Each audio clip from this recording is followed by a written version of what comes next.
Hello everyone! So, hapon na dito sa China.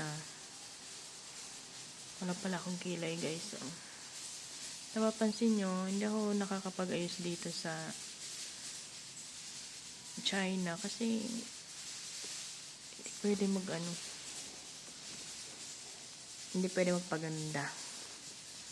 Pag andito yung mga amo, kaya wala akong kilay.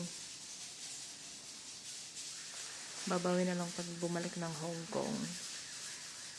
So, ngayon, hapon na nga, maya-maya, kakainan na naman.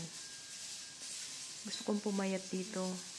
Kasi, mostly dito, ang iniinom is green tea. So, malakas yun makapagpapayat. Kaso, iinom ka, tapos maya-maya, papakainin ka. So, ano yung labas? Wala din. Tulad ngayon, natulog kami ng alaga ko.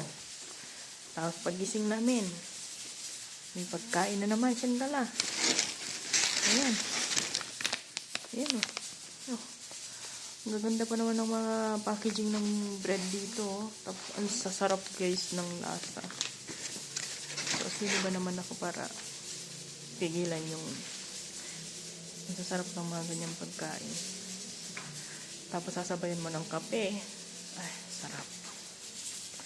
Tapos, madami pang kutkutin. May mga chichirya. May mga nuts.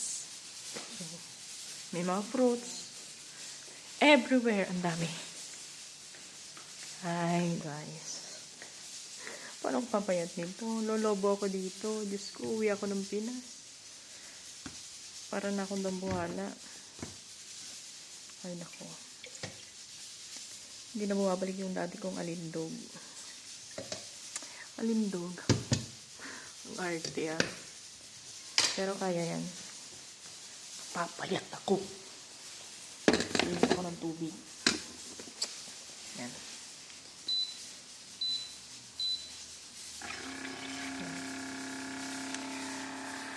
Mag-isa lang ako ngayon kasi yung alaga ko sinama ni auntie.